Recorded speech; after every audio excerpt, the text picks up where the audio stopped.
Bismillahirrahmanirrahim. Assalamualaikum warahmatullahi wabarakatuh. Alhamdulillahi rabbil alamin. Wassalatu wassalamu ala asyrafil anbiya wal mursalin sayyidina wa nabiyyina Muhammad wa ala alihi wa sahbihi ajma'in.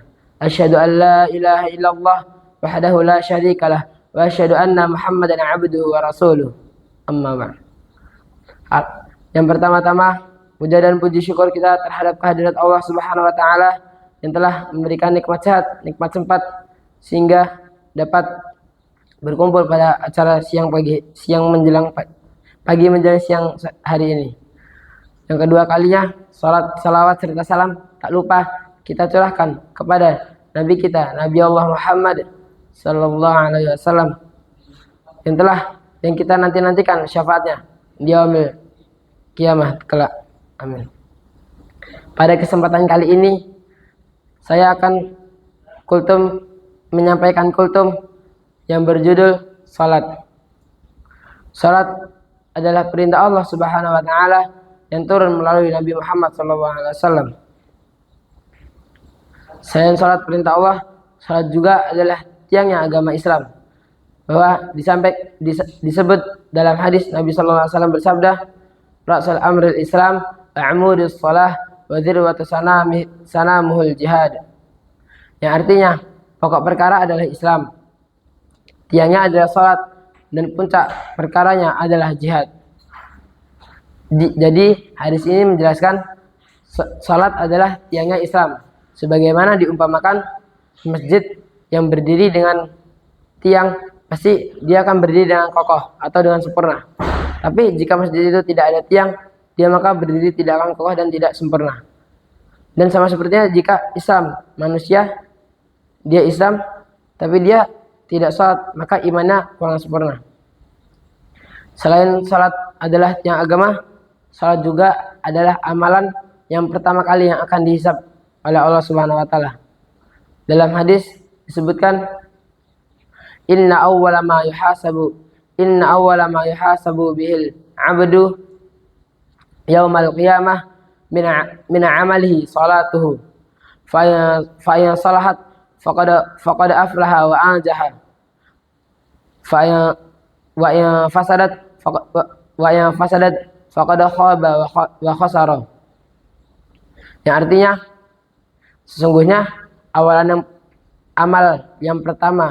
amal hamba yang pertama yang akan dihisab oleh Allah Subhanahu wa taala di yaumil qiyamah adalah salat. Jika salatnya benar, maka akan beruntunglah dia dan selamatlah dia. Tapi sebaliknya, jika salatnya buruk, maka akan menyesallah dan merugilah dia.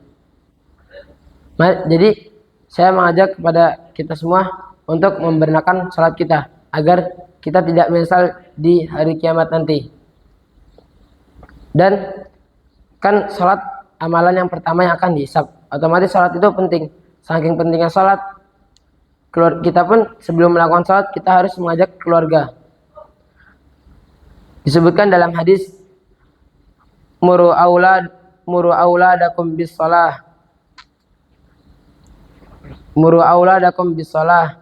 wa hum abna'u sab'i sinin wadribuhum 'alaiha wa hum abna'u 'ashri sinin wa farriqu bainahum fil madaji'. Yang artinya, perintahkanlah anak-anak kalian dengan salat ketika umur 7 tahun.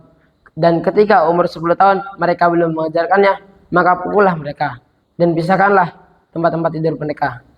Jadi maksud kenapa disuruh di umur 7 tahun? Karena kita menyuruh akan membuat anak itu terbiasa dari kecil. Dan ketika mereka sudah dewasa, mereka akan berpikir sendiri karena salat itu penting. Dan jika mereka sudah dewasa tidak melakukannya, kita boleh memukulnya, tapi dengan memukul tanda peringatan atau mengingatkan mereka. Dan ketika tadi kita sudah mengajak keluarga kita juga harus menjaga salat kita agar istiqamah. Jika kita tidak menjaga salat kita istiqamah atau kita meninggalkannya dengan sengaja, bisa jadi kita kafir. Dan karena disebutkan dalam hadis yang berbunyi, al-ahdul ladzi bainana wa bainahumus shalah faman tarakaha faqad kafara. yang artinya perjanjian kami dan mereka, kami adalah umat muslim di zaman Nabi dan mereka itu orang-orang kafir, adalah salat. Barang siapa yang meninggalkannya maka kafirlah dia.